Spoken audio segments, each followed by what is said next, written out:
Hello students, last topic इस chapter का वो अपन पढ़ने वाले हैं विच इज पोटेंशियोमीटर। ठीक है, potentiometer is a practical instrument. कैसा इंस्ट्रूमेंट? Practical instrument. दो प्रैक्टिकल इंस्ट्रूमेंट हैं, meter bridge and potentiometer. Meter bridge आपने पिछले वीडियो में देखा था। अभी हम आज पूरा पोटेंशियोमीटर के बारे में समझेंगे। बहुत कुछ चीज़ होती है इसमें समझने लायक, और इम्पोर्टेंट इसलिए है क्योंकि वही बात थ्योरी में आ सकता है, न्यूमेरिकल में आ सकता है, प्रैक्टिकल में आ सकता है। इसलिए ये टॉपिक आपके लिए बहुत ज़्यादा इंपॉर्टेंट है। अब सुनो, पोटेंशियोमीटर होता क्या है। इट इज़ अ डिवाइस, ये एक ऐसी डिवाइस है which is used to measure unknown EMF, जिससे हम क्या फाइंड कर सकते हैं? Unknown EMF. जैसे हमें एक सेल दे दिया और हमसे पूछा इस सेल का ईएमएफ कितना है, फाइंड करो, तो हम किससे फाइंड करेंगे? पोटेंशियोमीटर से। तो एक तो आप इस वर्ड पर ध्यान दो, पोटेंशियोमीटर से क्या फाइंड करते हैं? Unknown EMF and potential difference accurately. और दूसरी चीज, पोटेंशियल डिफरेंस भी फाइंड कर सकते हैं।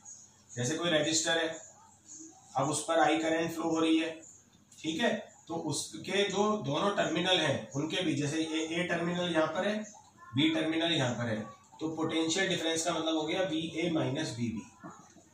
ठीक है, कोई भी रेजिस्टेंस, उसमें इलेक्ट्रिक करंट फ्लो हो रही है, तो उस रेजिस्टेंस के दोनों एंड पर एक पोटेंशियल बन जाता है, पोटेंशियल डिफरेंस।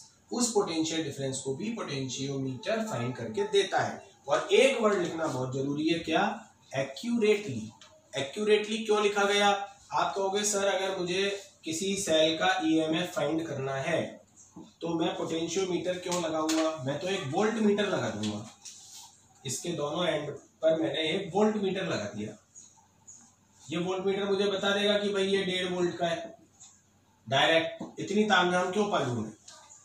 तो बच्चों, वोल्ट मीटर ईएमएफ बता तो देगा पर एरर आएगी उसमें, एक्यूरेटली नहीं बताएगा।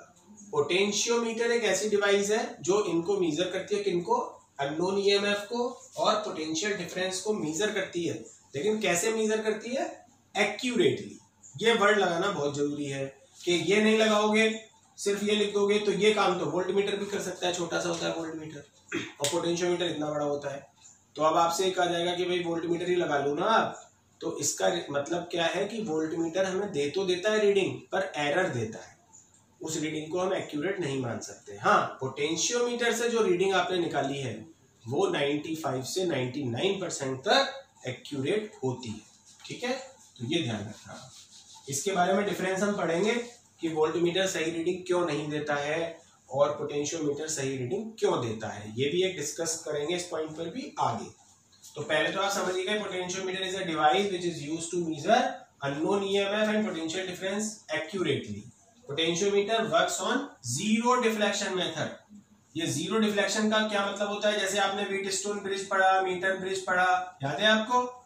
इसमें आपने गैल्वेनोमीटर में जीरो लिया था कि नहीं लिया था? व्हीटस्टोन ब्रिज में भी, मीटर ब्रिज में भी आपने गैल्वेनोमीटर में जीरो डिफ्लेक्शन लिया था। पोटेंशियोमीटर में भी एक गैल्वेनोमीटर होता है और उसमें भी हम जीरो डिफ्लेक्शन लेते हैं। इसीलिए हम ये कहते हैं ये किस मेथड पर वर्क करता है?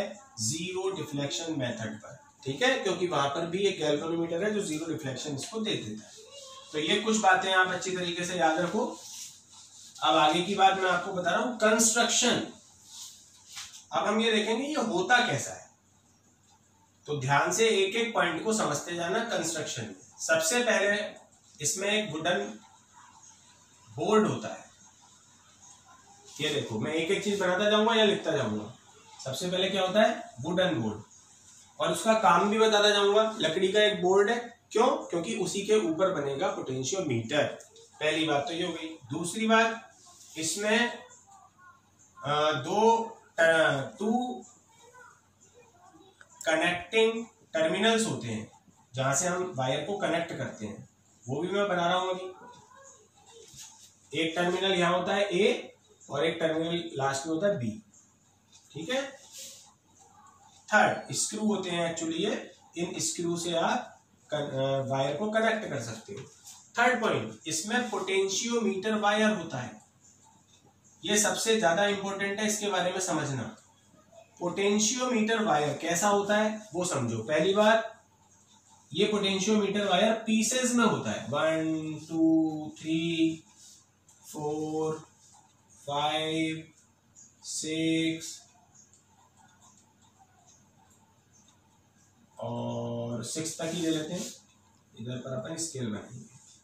तो ये हो गया 6। अब ये होता कैसे, जैसे ये अलग अलग वायर दिख रहे हैं आपको, 1 मीटर 10 वायर्स होते हैं टोटल, 1 मीटर लॉन्ग 10 वायर्स। अभी मैंने कम बनाए हैं थोड़े से, 6 ही बनाए हैं, पर लगभग 10 होते हैं। ये 6 भी हो सकते हैं, 10 भी हो सकते हैं, 10 होंगे ज्यादा बेटर है। वो बेटर क्यों है वो बात की बात है, पर 6 भी हो सकते हैं। डायग्राम में मैंने 6 बनाए हैं। ये देखो 1 मीटर मतलब यहां से यहां तक एक वायर 1 मीटर का है, दूसरा भी 1 मीटर का है, तीसरा भी 1 मीटर का है, चौथा भी 1 मीटर का है, ये भी 1 मीटर, ये भी, इस तरीके से सारे 1 मीटर के हैं। अब क्या करूंगा मैं, अब इनको मैं कॉपर स्ट्रिप्स से कनेक्ट कर दूंगा एक दूसरे से ऐसे, यहां पर पेच लगे होते हैं, ये कॉपर स्ट्रिप्स हैं, कॉपर स्ट्रिप्स, कॉपर की पत्तियां। यहां पर एक कॉपर स्ट्रिप लगा दूंगा मैं, यहाँ पे पेच लगा दूंगा जिसके ऊपर ये वायर टच हो जाएगा, एक कॉपर स्ट्रिप यहाँ लगा दूंगा, एक कॉपर स्ट्रिप यहाँ लगा दिया जाएगा और एक कॉपर स्ट्रिप यहाँ लगा दिया जाएगा। ये बन गया पॉइंट बी। क्लियर है? तो बच्चों पहले ये अलग अलग थे, 1 मीटर लॉन्ग वायर्स थे और टोटल कितने पीसेस थे, 10। लेकिन जैसे ही मैंने कॉपर स्ट्रिप से इनको कनेक्ट किया, अब ये 1 2 3 4 5 6 मीटर वायर हो गया। और अगर ये 10 होते तो कितना लॉन्ग हो जाता, 10 मीटर लॉन्ग वायर। तो इस तरीके से इस वायर को बनाया जाता है। आप बोलोगे ऐसा क्यों है, वो अभी हम बाद में डिस्कस करेंगे ऐसा क्यों है। अब आप कहोगे सर कॉपर स्ट्रिप की भी तो लेंथ आनी चाहिए। कॉपर स्ट्रिप का रेजिस्टेंस बिल्कुल नेग्लिजिबल होता है। ये तो एक रेजिस्टेंस वायर है, ये without any resistance copper strip है, तो इनके रेजिस्टेंस को 0 माना जाता है, तो इनको काउंट नहीं किया जाता। काउंट केवल वायर को ही किया जाता है, क्योंकि इनका रेजिस्टेंस नेग्लिजिबल होता है। कॉपर जो पीरियोडिक टेबल है उसमें सिल्वर है और कॉपर है, ये ऐसी मेटल्स होती हैं जिनका रेजिस्टेंस बहुत कम होता है। लेकिन यहाँ सिल्वर की पत्तियां लगाओगे नहीं तो क्या बच्चे उखाड़ के ले जाएंगे।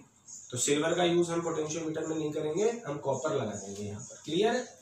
दूसरी बात, एक बात तो यही होगी फर्स्ट पॉइंट, ये पोटेंशियोमीटर वायर से रिलेटेड पॉइंट है। सेकंड पॉइंट, ये बनता किसका है, ये पोटेंशियोमीटर वायर जो है ये बनता किसका है बच्चों, ये एलॉयज का बनता है, मेड बाय एलॉयज। एलॉयज कौन कौन सी, लाइक कॉन्स्टेंटन, पहले भी मैं आपको बता चुका हूं मीटर ब्रिज में, एंड मैग्नेनियम, इनका बनता है ये वायर।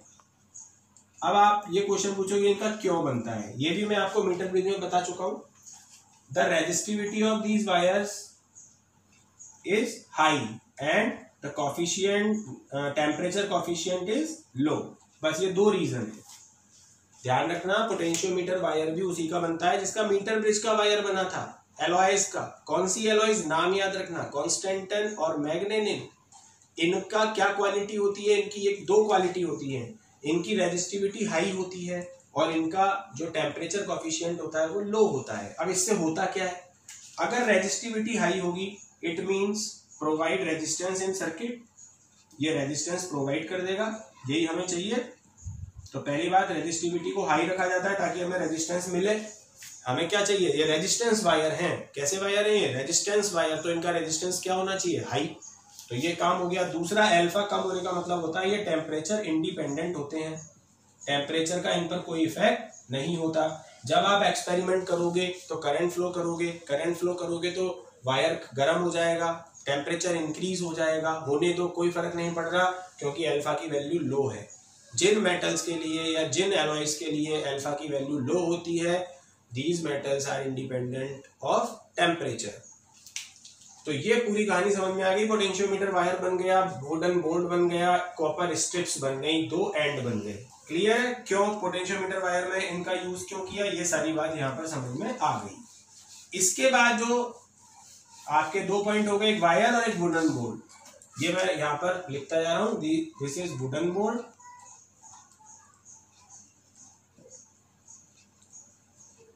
ये copper strips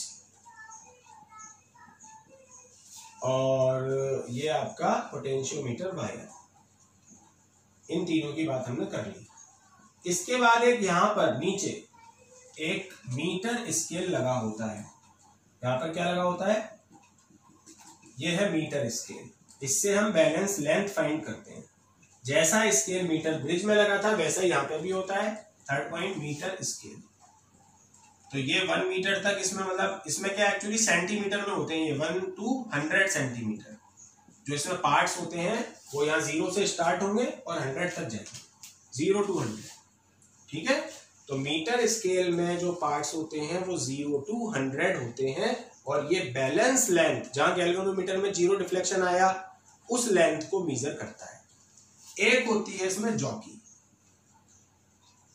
jockey is a pen like structure. जैसे मेरे हाथ में पेन है, मैंने मीटर ब्रिज में भी बताया था ऐसी स्ट्रक्चर होती है। आप चाहो तो यहाँ शो कर सकते हो, ये जॉकी बना दो इस तरीके से, ऐसी पेन लाइक स्ट्रक्चर होती है। आप इसे किसी भी जगह पर टच करा सकते हो, जैसे वायर के किसी भी पॉइंट पर इसको टच कराया जा सकता है। ये होती है जॉकी और इसके पीछे वायर होता है, तो वायर को सर्किट में कनेक्ट करके फिर इसको जॉकी को किसी भी जगह पर टच किया जा सकता है। ऐसी होती है जॉकी। यहाँ टच करो, यहाँ करो, यहाँ करो, यहाँ करो, कहीं भी करो। यहाँ पे गैल्वेनोमीटर में 0 डिफ्लेक्शन लेना होता है। जॉकी को वायर के अलग अलग पॉइंट पर टच कराते हैं और हमारा एम ये होता है कि गैल्वेनोमीटर में हमें 0 डिफ्लेक्शन मिल जाए। तो ये पूरा बच्चों कंस्ट्रक्शन क्या क्या आ गया इसमें, wooden board, potentiometer wire, copper strips, metre scale और जॉकी। ठीक है, ये सब कुछ होता है एक पोटेंशियोमीटर में।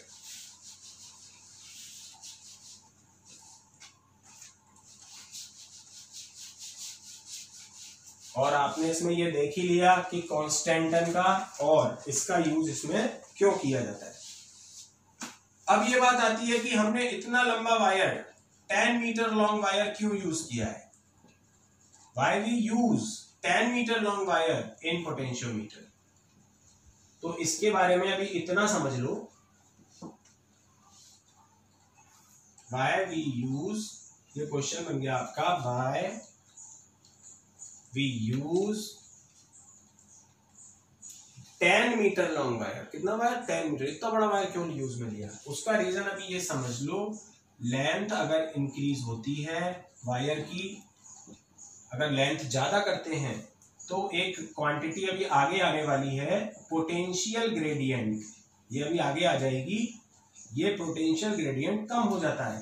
जितना लंबा वायर होगा उसका पोटेंशियल ग्रेडियंट उतना ही कम होगा। ये क्वांटिटी अभी आगे आएगा। यही नेक्स्ट टॉपिक है हमने, ये नेक्स्ट टॉपिक समझ जाओगे आप। और अगर पोटेंशियल ग्रेडियंट कम हो गया then the sensitivity of potentiometer, sensitivity of potentiometer high हो जाती है, अच्छा हो जाता है पोटेंशियोमीटर। समझ गए। अच्छा पोटेंशियोमीटर का मतलब फिजिक्स में क्या, अपन ने बोला बहुत अच्छा पोटेंशियोमीटर है। फिजिक्स में ये चीज समझ में नहीं आती अच्छे से क्या मतलब है। क्या अच्छा दिखता है या बढ़िया अच्छी चीज से बना है, नहीं। उसका मतलब होता है अच्छे का मतलब, अच्छे पोटेंशियोमीटर का मतलब the sensitivity of potentiometer is high. Sensitivity क्या होती है, हल्का सा इधर उधर टच करो और सुई एकदम से घूमने लग जाए। तो लेंथ अगर आप इंक्रीज करोगे पोटेंशियल ग्रेडियंट डिक्रीज होगा और सेंसिटिविटी इंक्रीज होगी और एक आपको अच्छा पोटेंशियोमीटर मिल जाएगा। इसलिए 10 मीटर वायर का यूज किया जाता है। इससे ज्यादा का भी करो, आप बोलोगे 100 मीटर का करें सर तो और अच्छा बन जाएगा, बिल्कुल बन जाएगा, पर फिर रीडिंग लेने में आपको टाइम लगेगा।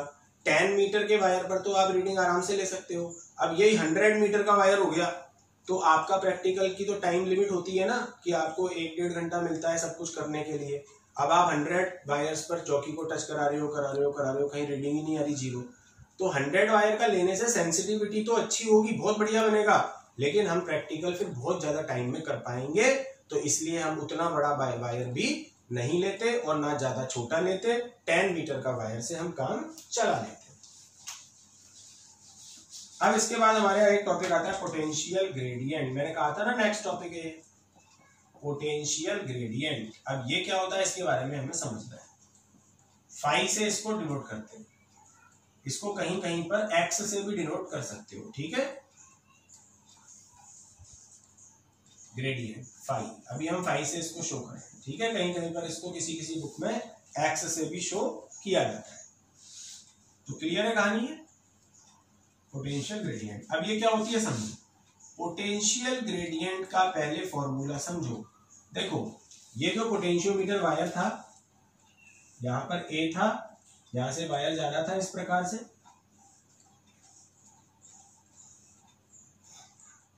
यहां पर एक्चुअली प्राइमरी सर्किट बनाया जाता है जिसमें एक बैटरी होती है, एक की होती है, एक रियोस्टेट होता है। यहां पर हम एक प्राइमरी सर्किट तैयार कर लेते हैं, इसको बोलते हैं प्राइमरी सर्किट। और यहां पर हमने सेकेंडरी सर्किट होता है, जैसे एक सेल लगा दिया जिसका ईएमएफ हमें फाइंड करना है। सेकेंडरी सर्किट में वो लगाया जाता है जो हमें फाइंड करना है। जैसे हमने एक सेल लगा दिया, इसका ईएमएफ फाइंड करना है, इसके साथ हमने एक गैल्वेनोमीटर कनेक्ट कर दिया और एक जॉकी से फिर इसको टच कराया इधर उधर और जीरो डिफ्लेक्शन गैल्वेनोमीटर में ले लिया।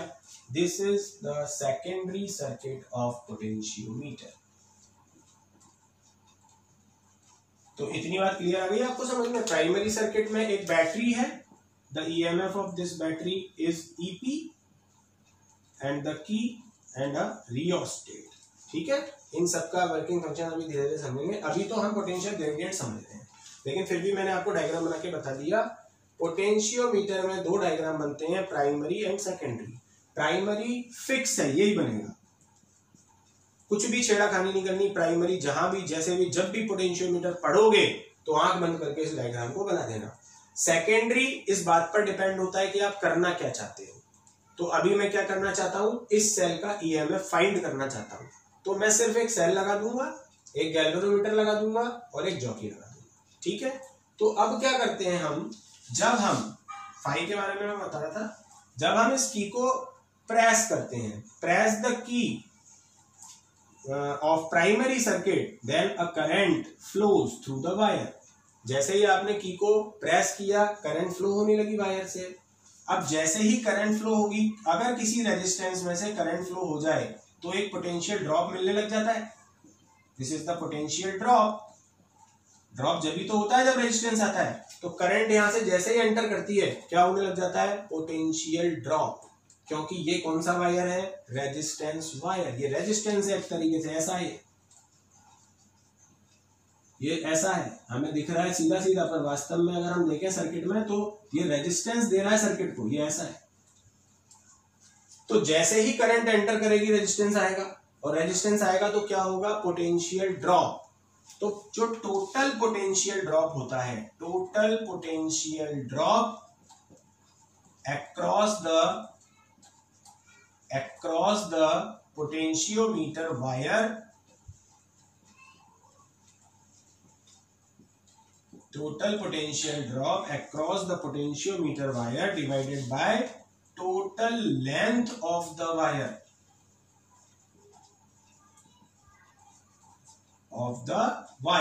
तो वायर की जो टोटल लेंथ है वो यहां जाएगी, और जो भी पोटेंशियल ड्रॉप होता है मैं कहता हूं 10 वोल्ट का होता है। यहां से लेके और पूरे वायर पर कितना पोटेंशियल खत्म हो गया, 10 वोल्ट, और वायर की लेंथ है 10 मीटर। ठीक है, तो पोटेंशियल ड्रॉप में लेंथ को डिवाइड कर दो, this is called potential gradient. तो ये 10 से 10 कट हो जाएगा, कितना आ जाएगा, 1 वोल्ट पर मीटर। तो पोटेंशियल ग्रेडियंट आप समझ गए क्या है, total potential drop across the potentiometer wire divided by total length of the potentiometer wire. अगर हम इसकी डेफिनेशन की बात करें, अच्छा अभी तो मैं आपको इसका फॉर्मूला तो हो ही गया, चलो डेफिनेशन यही बता देता हूं। हम इसको ऐसे भी बोल सकते हैं, इस जगह पर हम यहां बताएंगे इस चीज को, ताकि ये हमें मिटाना ना पड़े। पोटेंशियल ग्रेडियंट क्या है, पोटेंशियल, समझना, potential drop per unit length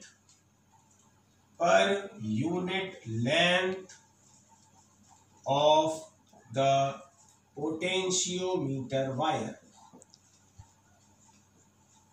ये है potential gradient. Potential drop per unit length, जैसे 10 मीटर का वायर है तो 10 वोल्ट का पोटेंशियल ड्रॉप, तो 1 मीटर का वायर पर 1 वोल्ट का पोटेंशियल ड्रॉप। तो ये जो 1 मीटर के वायर पर जो पोटेंशियल ड्रॉप होता है उसी को हम क्या कहते हैं, पोटेंशियल ग्रेडियंट। 1 मीटर, क्योंकि नीचे अपन में लेंथ आ रही है ना, तो लेंथ को अगर बंद कर दोगे, अगर लेंथ को मैं बंद कर देता हूं, देखो इसका फॉर्मूला ये है, जो पूरा पोटेंशियल ड्रॉप हो रहा है वो है VAB, पूरे AB वायर पर जो पोटेंशियल ड्रॉप हो रहा है VAB, और इसकी टोटल लेंथ कितनी है मान लो L, तो VAB upon L is the formula of phi.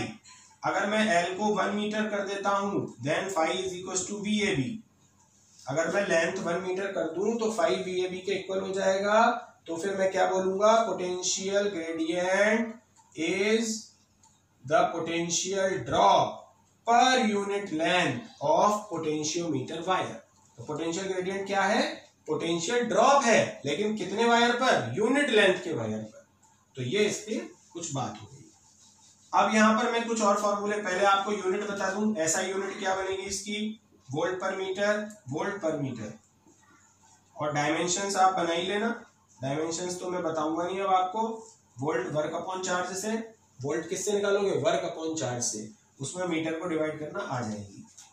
ये मैं नहीं बताऊंगा, आपका काम है। अब VAB अपॉन L से मैं कुछ फॉर्मूले आपको बना के बता रहा हूं। देखो VAB पोटेंशियल ड्रॉप है इस वायर पर, मान लो कितनी करंट फ्लो हो रही है यहाँ से I, और इस वायर का रेजिस्टेंस कितना है R, तो पोटेंशियल ड्रॉप कितना होगा total IR according to Ohm's law.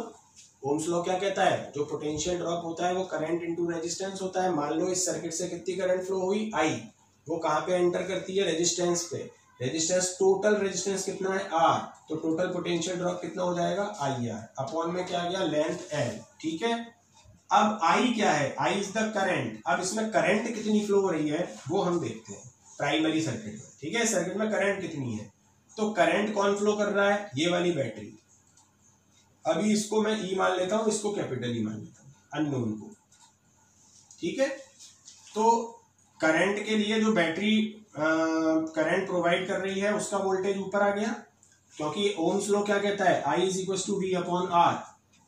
अगर आपको करंट निकालनी है तो ऊपर तो आपको V लेना पड़ेगा, नीचे रेजिस्टेंस लेना पड़ेगा। तो करंट कौन फ्लो कर रहा था, V की जगह क्या आ जाएगा E, जो बैटरी करंट फ्लो करती है तो फिर उसका EMF लिख देते हैं V की जगह। और R टोटल रेजिस्टेंस इसको कितना मिल रहा है वो भी लिखना पड़ेगा, तभी तो करंट आएगी। तो रेजिस्टेंस यहाँ पे 3 रेजिस्टेंस है टोटल प्राइमरी सर्किट में। सेकेंडरी को तो अभी कोई काम नहीं है, सेकेंडरी तो अभी इसको जॉकी को साइड में पटक दो, इसको बाद में टच कराएंगे। तो अब इस प्राइमरी सर्किट में कौन कौन से रेजिस्टेंस है सुनो, एक तो वायर का रेजिस्टेंस, प्लस एक रियोस्टेट का रेजिस्टेंस, रियोस्टेट भी रेजिस्टेंस दे रहा है, और एक इस बैटरी का इंटरनल रेजिस्टेंस। तो ये रेजिस्टेंस जो अपॉन में आता है ये total resistance of the circuit होता है। तो पूरे सर्किट के पास 3 रेजिस्टेंस है जो आपको स्पष्ट रूप से दिख रहे हैं, एक तो पोटेंशियोमीटर वायर का रेजिस्टेंस, एक रियोस्टेट का रेजिस्टेंस, और एक बैटरी का इंटरनल रेजिस्टेंस, और तीनों सीरीज में है। तो इसलिए सीरीज के फॉर्मूले से टोटल रेजिस्टेंस मिल गया, और इनटू में R अपॉन L ये भी आ जाएगा, क्योंकि ये तो I का फॉर्मूला है V अपॉन R से। I is equal to V upon R, तो V की जगह तो क्या ले लेंगे, EMF of the battery upon R। R is the total resistance of the circuit. There are 3 resistance in the circuit. First resistance is the resistance of wire, potentiometer wire, and second is the resistance of rheostat, and third is the internal resistance of the battery। और तीनों के तीनों कौन से combination में है, series में। तो टोटल रेजिस्टेंस क्या हो गया, R प्लस RH, और इसका इंटरनल जो हमें दिखाई नहीं दे रहा small r plus RH plus small r। It is the equivalent resistance of the circuit, और R अपॉन L अपन ने यहाँ पर अलग से लिख दिया। इसके बाद एक फॉर्मूला और भी बन सकता है, वो देखो आपने पढ़ा है R is equal to rho L upon A, पढ़ा है रेजिस्टिविटी वाले फॉर्मूले में। तो इससे अगर R अपॉन L निकालें तो R अपॉन L कितना आ जाएगा, रो अपॉन A। तो इस R अपॉन L की जगह अगर रो अपॉन A लिखते हैं तो I R अपॉन L की जगह रो अपॉन A, एक फॉर्मूला ये भी आ जाता है। तो देखो कितने फॉर्मूले हो गए, ये इतने फॉर्मूले हमें पोटेंशियल ग्रेडियंट के मिल जाते हैं। तो पोटेंशियल ग्रेडियंट क्या है, potential drop across the unit length of wire of potentiometer wire is called potential gradient. Potential gradient potential drop है यूनिट लेंथ के वायर पर। इसका फॉर्मूला क्या होता है, total potential drop across the potentiometer wire, पूरा ड्रॉप कितना हुआ divided by total length of the wire, ठीक है।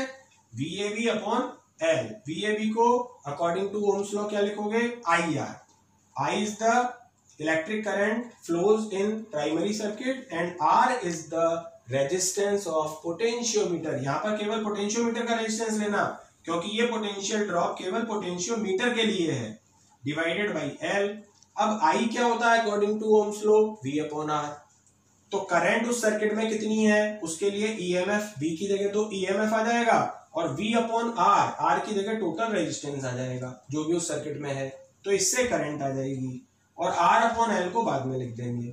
अब इसी फॉर्मूले से R अपॉन L को हम रो अपॉन A भी लिख सकते हैं, रो अपॉन A लिख देंगे। यहां पर ये ध्यान रखना A है cross sectional area of potentiometer wire, of potentiometer wire, जिसे हम पाई आर स्क्वायर भी लिख सकते हैं। ये वायर होता है इस तरीके का, पोटेंशियोमीटर वायर जो 10 मीटर लॉन्ग वायर है ना, वो इस तरीके का होता है। तो ये जो ऊपर वाला एरिया है यही है A, इसको क्रॉस सेक्शनल एरिया कहते हैं। इसको पाई आर स्क्वायर, अगर इसकी रेडियस हमें पता हो तो हम इसको पाई आर स्क्वायर से भी प्राप्त कर सकते हैं। तो ये इसका पूरा पोटेंशियल ग्रेडियंट की कहानी जो आपने अभी देखी। एक छोटा सा प्रिंसिपल और है, वो और बता देता हूं मैं आपको, फिर ये कंप्लीट हो जाएगा पूरा। Principle of potentiometer.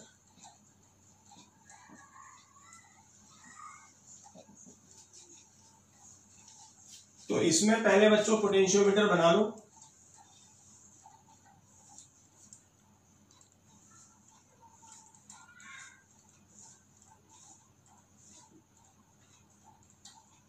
Copper strips लगा लो, प्राइमरी सर्किट बना लो, ये A और ये B। प्राइमरी सर्किट फिक्स बनता है, बताया था, बैटरी की रियोस्टेट,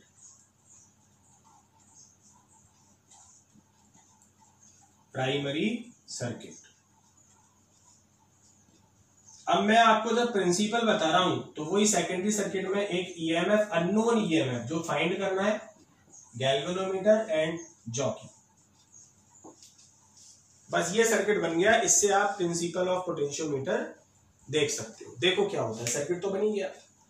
अब मैं इस जॉकी को उठाऊंगा, उठाया और यहां टच कराऊंगा फर्स्ट वायर पर और गैल्वेनोमीटर को देखूंगा। देखो यहां बताता जा रहा हूं गैल्वेनोमीटर में क्या हो रहा है, यहां 0 है, लेकिन इसका जो पॉइंटर है यहां 0 है, इसका पॉइंटर 0 से थोड़ा इधर है।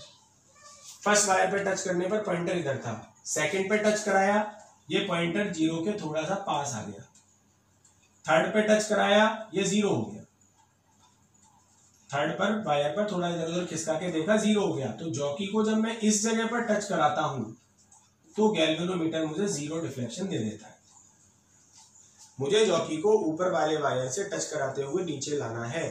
जिस वायर पर गैल्वेनोमीटर 0 डिफ्लेक्शन दे दे वहीं पर जॉकी को देखना है कि वो कहां पर टच थी। उसके बाद यहां से लेके यहां से स्टार्ट होगी ये लेंथ, ये और ये पूरी लेंथ और ये पूरी लेंथ, ये हो जाएगी L। क्या हो जाएगी ये L। इसको हम मीटर स्केल से नाप सकते हैं भाई। एक वायर 100 सेंटीमीटर का है तो ये 100 सेंटीमीटर, दूसरा वायर भी 100 का है प्लस 100 सेंटीमीटर, और तीसरा वायर इतना सा नापना है, बस वो मीटर स्केल से नाप लेंगे। मान लो 48 सेंटीमीटर आया, तो टोटल लेंथ इसकी कितनी हो गई, टोटल लेंथ हो गई 248 सेंटीमीटर। समझ गए, पूरी लेंथ लेनी है ए पॉइंट से, जहां पे जॉकी ने गैल्वेनोमीटर में 0 डिफ्लेक्शन दे दिया, वहां से ए से लेके वहां तक की पूरी लेंथ। कैसे फाइंड करोगे, पहले ये 100, फिर ये 100, ये तो पूरे 200, और फिर थर्ड वायर पर मीटर स्केल से उसकी लेंथ को मेजर कर लोगे, जो भी आएगी उसको भी ऐड कर दोगे। ये पूरी बैलेंस लेंथ है, आगे वाली नहीं है। आगे वाली से हमें कोई लेना देना नहीं है, हमें तो जहां हमने बैटरी का पॉजिटिव टर्मिनल कनेक्ट किया है वहां से, और जहां जॉकी 0 दे रही है वहां तक के वायर की लेंथ फाइंड करनी होती है। इसी को हम कहते हैं बैलेंस लेंथ। क्लियर है। अब देखो फाई क्या था, फाई पोटेंशियल ग्रेडियंट। क्या था फाई, पोटेंशियल ग्रेडियंट। पोटेंशियल ग्रेडियंट क्या होता है? यूनिट लेंथ पर पोटेंशियल ड्रॉप। यूनिट लेंथ पर मतलब कि लेंथ अगर 1 है तो पोटेंशियल ड्रॉप 5 है। अभी लेंथ कितनी है? L, तो L लेंथ पर पोटेंशियल ड्रॉप कितना होगा? 5 इंटू L। एक पेन 5 रुपए का है, एक पेन 5 रुपए का है, तो L पेन कितने रुपए के होंगे? 5 इंटू L। तो इतना पोटेंशियल ड्रॉप इस पूरी बैलेंस लेंथ पे हो गया।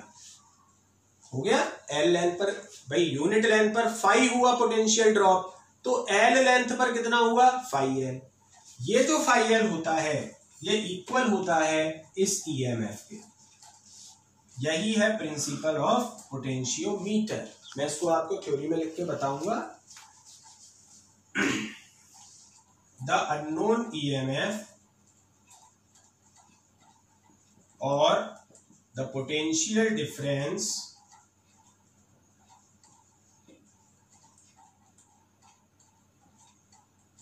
इन सेकेंडरी सर्किट।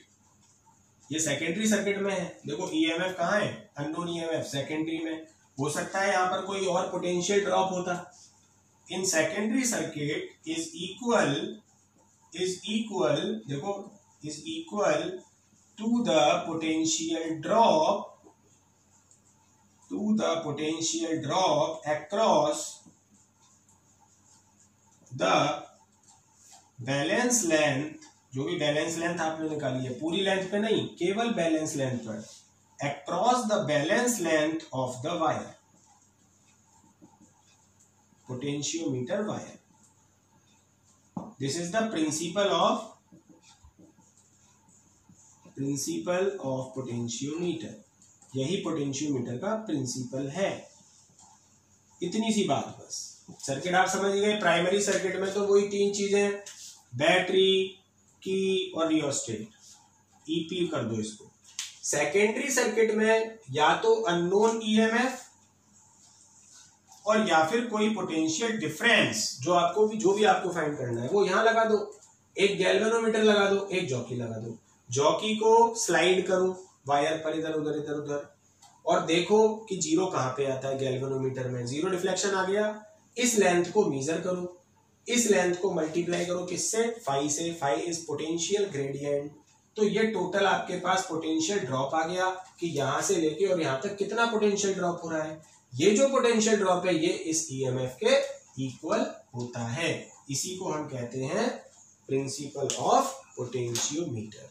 अब आपको ये पूरा ध्यान से समझो इस पूरे को। पोटेंशियोमीटर बहुत इंपॉर्टेंट है, ये बेसिक है। अगर आप ये नहीं समझे, आपने इसको नहीं समझा, आगे इसकी एप्लीकेशन आएंगी जो कि बोर्ड में ऐसे का ऐसा क्वेश्चन आता है इसकी एप्लीकेशन का, और इससे कंसेप्चुअल क्वेश्चन बनते हैं। मैंने लगभग सारे आपको कंसेप्चुअल क्वेश्चन इसके करा दिए हैं।